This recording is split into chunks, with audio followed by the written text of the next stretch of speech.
Did you know? Bethesda was approached to make a Game of Thrones RPG, but turned down the offer to focus on creating Skyrim. The team was asked to make the official games based on George R.R. Martin's A Song of Fire and Ice fantasy novels. They were excited upon getting the offer, but ultimately decided to focus on their own fantasy worlds instead. When designing the world of Skyrim, Bethesda opted for a different approach to what they took with Oblivion. In particular, Skyrim's art director, Matt Carafano, considered the more surreal design of Skyrim's world a departure from Oblivion's generic representation of classic European fantasy. Skyrim's director, Todd Howard, expressed how the team desired to re-encapsulate the wonder of discovery found in Morrowind's game world. If they returned to the traditional fantasy themes found in the Elder Scrolls Arena and Daggerfall like they did with Oblivion, it would mean sacrificing the chance to make a world with a unique culture. Skyrim has other connections with Morrowind. The downloadable expansion for Skyrim, Dragonborn, contains many of the music tracks found in the Elder Scrolls III Morrowind. This seems fitting as Dragonborn is in Solstheim, which is in close proximity to Morrowind. After considering who should compose the music of Skyrim, Bethesda opted to bring back Jeremy Soule to compose the game's music, as he'd also worked on Morrowind and Oblivion. He composed the game's main theme,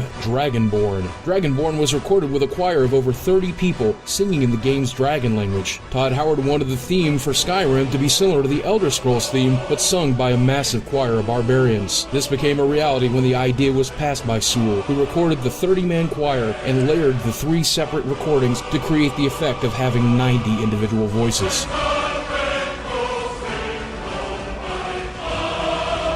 The Elder Scrolls series has a history of making use of limited resources. In fact, just one team member was charged with designing every dungeon in Oblivion, and a small team of 8 people were tasked with designing Skyrim's 150 dungeons. The amount of follower NPCs also increased in Skyrim over Oblivion and Morrowind. One of these NPCs is Eric the Slayer. Eric the Slayer is named after Eric West, whose online alias was Imok the Slayer. Bethesda was so impressed with his knowledge of Oblivion that they gave him an in-depth tour of Bethesda Studios and decided to create a character based on Eric in Skyrim. Eric died of cancer in May of 2011 and never got to see the release of Skyrim. The tour of Bethesda's workplace was set up by the Make-A-Wish Foundation, which ultimately immortalized Eric in the land of Tamriel.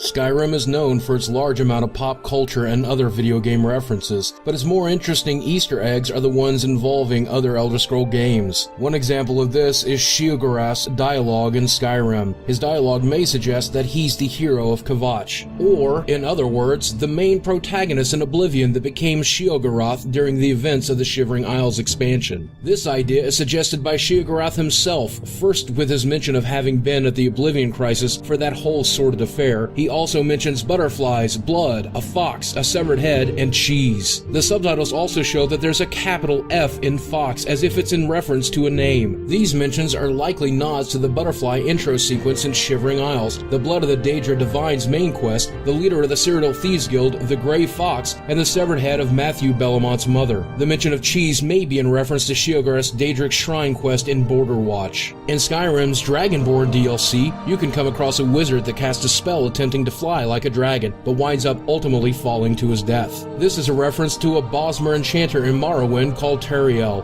Teriel falls from the sky at the Bitter Coast near Cedonine after an experiment goes wrong. Some Skyrim references delve even further back in the Elder Scrolls timeline. At the Winking Skeever Inn in Solitude, the bard sometimes plays the melody heard in stores in the Elder Scrolls II Daggerfall.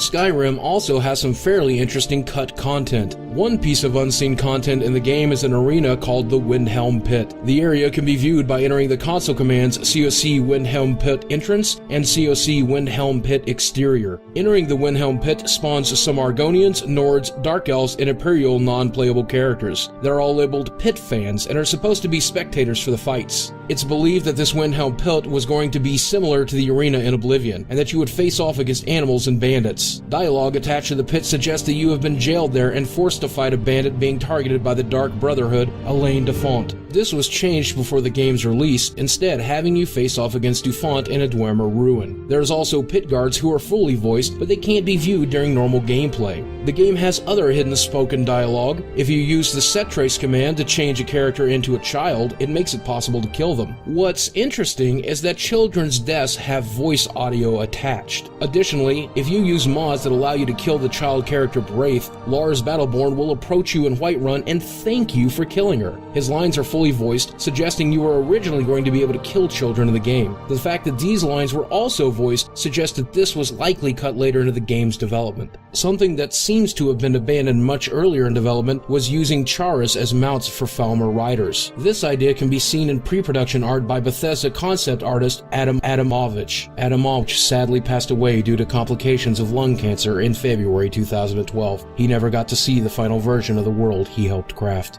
Some of the voices of Skyrim have an interesting background. Charles Martinet, the voice behind several characters in the Mario series, also voices the dragon Parthenax. And so perhaps your destiny will be fulfilled. Skyrim also has some small details that are easily overlooked. For example, after a dragon has been defeated, the effect of its burning remains can be seen in the game's world map. Another detail is that the appearance of the Draugr is randomized and not gender specific. This means that Draugr can spawn with a female body and a full beard.